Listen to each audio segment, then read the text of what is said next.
আসসালামু আলাইকুম। কি অবস্থা সবার? কেমন আছো তোমরা? তোমরা যারা জানতে চাচ্ছ, ভাইয়া আমি যে নার্সিং পড়বো সরকারিভাবে হোক বা বেসরকারিভাবে, তো আমার জব সেক্টরগুলো আসলে কি? বাংলাদেশে বা দেশের বাইরে কিভাবে আমি একটা ভালো জব খুঁজে পাবো?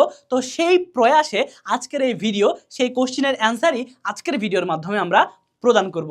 চলো শুরু করি। তোমরা যারা সরকারি নার্সিং কলেজে পড়াশোনা করতেছো, তোমাদের জন্য ইন ফিউচার অনেক জব অপরচুনিটি অফার তোমার হইতেছে, অপেক্ষা করতেছে, যদি তুমি তোমার নিজেকে সুন্দরভাবে গুছায় নিতে পারো এই নার্সিংরত অবস্থায় 3 থেকে অথবা 4 বছর সময়ের মধ্যে। ক্লিয়ার? প্রথম যে জব অপরচুনিটি তোমাদের জন্য থাকে সেটা হচ্ছে সরকারি হাসপাতালে সিনিয়র স্টাফ নার্স হিসেবে কাজ করার সুযোগ। এবং এই নার্সিং সেক্টরে কিছু জিনিসে তোমার স্পেশালিটি যদি অর্জন করো, তাহলে তোমার বেতনটাও কিন্তু সে অনুযায়ী বাড়ায় নিতে পারো। যেমন হচ্ছে আইসিইউ নার্স, ঠিক আছে? তারপর হচ্ছে পেডিয়াট্রিক নার্স, অর্থোপেডিক নার্স। এই যে বিভাগগুলো আছে, এই বিভাগে তোমার আলাদা আলাদা বিষয়ে ছোট ছোট কিছু কোর্স পাওয়া যায়, 3 মাসের কোর্স পাওয়া যায়। এই জিনিসগুলো সম্পর্কে তুমি যদি সুন্দরভাবে জানো এবং সেই কোর্সগুলো যদি করে থাকো নার্সিংরত অবস্থায় বা নার্সিংয়ের পাশাপাশি, তাহলে কিন্তু তুমি অনেক ভালো বেতনেও চাকরি পেতে পারো। এবং সরকারি হাসপাতালে তুমি 10ম গ্রেডের জব কিন্তু পেতে পারো যদি আগে থেকেই প্রিপারেশন নাও এবং সার্কুলার অনুযায়ী সুন্দরভাবে পরীক্ষা দিয়ে ভাইবা দিয়ে টিকো। তাহলে তারপরে উপজেলা স্বাস্থ্য কমপ্লেক্স, এই যে উপজেলা স্বাস্থ্য কমপ্লেক্সগুলো আছে, এখানে জব করার মাধ্যমে তুমি তোমার হোম টাউনেও কিন্তু নার্সিংয়ের জব পেতে পারো। তুমি তোমার হোম টাউনেও অনেক হসপিটাল এবং ক্লিনিক পাবা, যেখানেও ভালো বেতনে চাকরি করার জন্য সুযোগ পাবা অ্যাজ আ নার্স হিসেবে। সো তুমি সবসময় নিজেকে প্রিপেয়ার রাখবা, যেন যে কোনো পরিস্থিতিতে, যে কোনো মুহূর্তে তোমার কি করতে হয়, তোমার যে অপরচুনিটিগুলো আছে সেগুলোকে গ্র্যাব করতে পারো। জেলা সদর হাসপাতাল, এই জিনিসটাও তুমি ট্রাই করে দেখতে পারো যে তুমি যদি একজন সিনিয়র স্টাফ নার্স হয়ে থাকো, তাহলে তোমার যেটা কাজ হবে সেটা হচ্ছে তোমার হাসপাতালের আশেপাশে হাসপাতাল যেগুলো আছে বা জেলা সদর যেগুলো আছে সেগুলোতে কোনো ভ্যাকেন্সি আছে কিনা সেগুলো ট্রাই করে দেখতে পারো। কেননা জেলা সদর হসপিটাল থেকে শুরু করে বেসরকারি হসপিটাল থেকে শুরু করে এই যে আমাদের ক্লিনিক আছে, হসপিটাল আছে, এগুলো কিন্তু মাঝে মধ্যেই নার্স নিয়ে থাকে। যদিও সরকারিভাবে নার্স নিয়োগের সার্কুলার একটু দেরিতে প্রকাশ করে, কিন্তু বেসরকারি যে নার্সিং প্রতিষ্ঠানগুলো আছে বা এই যে তোমার হইতেছে ক্লিনিকগুলো আছে, সেখানেও কিন্তু এসএসএনদের নিয়ে থাকে। এখন একটা কথা বলেছি, সেটা হচ্ছে তোমার বেসরকারি নার্সিং কলেজ।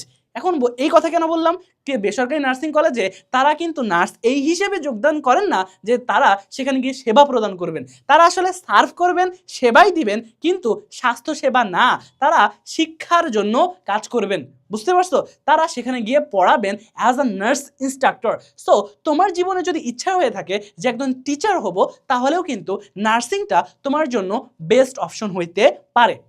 তারপরে অপারেশন থিয়েটার, ওটি নার্স এবং এনজিও এবং আন্তর্জাতিক স্বাস্থ্য কমপ্লেক্সে অনেক ভালো বেতনে চাকরি করা সম্ভব। যারা বিভিন্ন এনজিওতে কাজ করে তাদের বেতন দেখবা 70,000, 80,000 প্রাথমিক স্টার্টিং স্যালারি। চিন্তা করছো? এত টাকা বেতনে তারা চাকরি করে থাকে। কিন্তু এক্ষেত্রেও তোমার স্কিল মাস্ট থাকতে হবে। তুমি যেই কাজটা করবা সেখানে যদি তোমার স্কিল না থাকে, নিজে যদি কনফিডেন্স না থাকে, তাহলে তুমি চাকরি পেয়েই কি করবা? বুঝো না এই বিষয়টা? কাজ তো করতে হবে, কাজ না পারলে তো তোমাকে বেসরকারি প্রতিষ্ঠানে দীর্ঘদিন রাখবে না। একজন অযোগ্য মানুষকে কোনোদিন কোনো বেসরকারি প্রতিষ্ঠান পেশে বলে রাখে না, বুঝছো? তো নিজের যোগ্যতাকে প্রমাণ করে, নিজের তোমার কষ্ট করে, নিজের তোমার হচ্ছে জ্ঞানকে কাজে লাগিয়ে সেখানে টিকে থাকতে হয় প্রত্যেকটা সেক্টরে, প্রতিটি জায়গায়। সো নিজের যে মেধা আছে সেটাকে বাড়ানোর ট্রাই করো এবং নিজের যে স্কিল আছে সেটাকেও বাড়ানোর ট্রাই করো।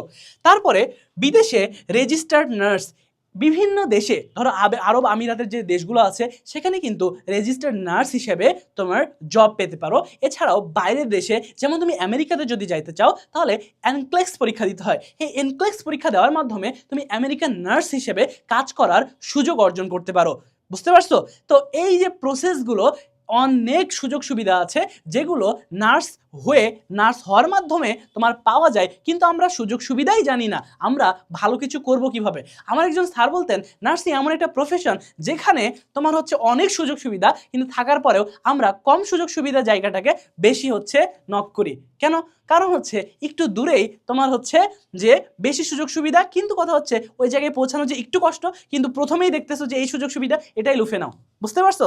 তোমার সবার টার্গেট থাকে দেশের মধ্যে কিভাবে একটা ভালো জব পাবো বা কিভাবে আমার জীবনটা চলে যাবে, কিন্তু তোমরা এতটা লক্ষ্য করো না যে বাইরের দেশের তোমার হইতেছে যে নার্সের স্যালারি কত, বা হচ্ছে বাইরের দেশে যাওয়ার প্রসেসটা কি, কিভাবে যাইতে হয়, তোমার হইতেছে যে বাইরের দেশের লাইফস্টাইলটা কেমন, তোমার দেশের মধ্যে কিভাবে ভালো বেতনে এনজিওতে জব করা যায়, যা পাওয়া যায়, ঠিক আছে? তোমার হচ্ছে যে এই নার্সিং তোমার হেলথ কেয়ার প্রফেশনে তোমার সরকারিভাবে শুধু হসপিটালে সেবা না দিয়ে কিভাবে বাইরেও সেবা দেওয়া যায়, এই জিনিসগুলো সম্পর্কে আমরা অনেকেই জানি না।